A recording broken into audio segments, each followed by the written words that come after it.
5 కోట్ల ప్రజా ప్రయోజనాలు ఆశించి ఈరోజు మనస్ఫూర్తిగా 2 పార్టీలు కలిసి పనిచేయాలని ఈ నిర్ణయం తీసుకున్నాం. ఈరోజు రాష్ట్రానికి ఇది ఒక హిస్టారికల్ డే, ఒక మంచి ప్రయత్నానికి తొలి అడుగు ఇది.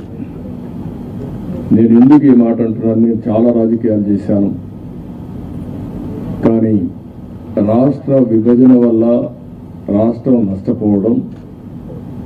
నష్టపోయిన రాష్ట్రాన్ని మళ్లీ ఘాట్లో వేయడానికి ప్రయత్నం చేసే సమయంలో 19లో మళ్ళా ఒక విఘాతం రావడం, ఆ విఘాతం వచ్చిన తర్వాత రాష్ట్రం విడిపోయినప్పటికంటే 19 తర్వాత జగన్మోహన్ రెడ్డి ముఖ్యమంత్రి అయిన తర్వాత ఈ రాష్ట్రాన్ని ఎన్ని విధాల ఇబ్బంది పెట్టాలో తిరిగి కోలుకోలేని స్థితికి తీసుకెళ్లిపోయే పరిస్థితికి వచ్చాడు. ఇది ఒక వ్యక్తికి నష్టం కాదు, లేకపోతే పవన్ కళ్యాణ్ గారికి నాకే నష్టం కాదు, 5 కోట్ల ప్రజలకు జరిగిన నష్టం. ఇది బ్రాండ్ ఆఫ్ ఆంధ్రప్రదేశ్ పూర్తిగా డెమాలిష్ చేసిన సందర్భం ఇది. ఇంకొక పక్క ఎవరైనా సరే ప్రజాస్వామ్యం ఇది తప్పు, ఇది కరెక్ట్ కాదు, నాకు అన్యాయం జరిగిందని చెప్పుకోలేని పరిస్థితి. ఈ అవమానాలు ప్రజలు భరించారు, కార్యకర్తలు భరించారు, పత్రికా విలేకరులు భరించారు, మేము కూడా భరించాం.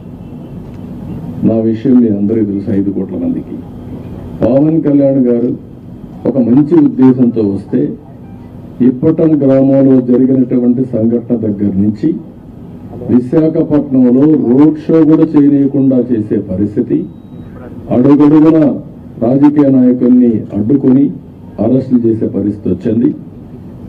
అవన్నీ కూడా దృష్టిలో పెట్టుకున్న తర్వాత మేము ఒకటే ఆలోచించాం, మేమందరం కూడా రాగద్వేషాలకు అతీతంగా 2 పార్టీలు కలిసి మనస్ఫూర్తిగా సహకరించి ఈ రాష్ట్రాన్ని కాపాడే బాధ్యత మేము తీసుకోవాలనే ఉద్దేశంతోనే ఈ ఎక్సర్సైజ్కి ప్రారంభించాం. అయితే ఈరోజు ఒక అహంకారంతో దీని పక్కనే ప్రజావేదిక విధ్వంసంతో ప్రారంభమైంది. ఆ ప్రజావేదిక విధ్వంసం అయిన తర్వాత డెబ్రీస్ ఇంతవరకు కూడా తీయలేదు. ఒక అహంభావి ఎంత ఈ విధంగా ప్రవర్తిస్తాడో దానికి ఇది ఒక ఉదాహరణ. అంటే అనునిత్యం నేను కానీ నా దగ్గరకు వచ్చిన పవన్ కళ్యాణ్ గారు కూడా చూస్తే గుర్తు రావాలి ఆ విధ్వంసం, ఆ విధంగా విధ్వంసం చేసే పరిస్థితికి వచ్చారు. ఇవన్నీ చూసిన తర్వాత రాష్ట్రాన్ని వైసీపీ బారి నుండి విముక్తి చేయడం కోసం రాష్ట్ర ప్రజల భవిష్యత్తు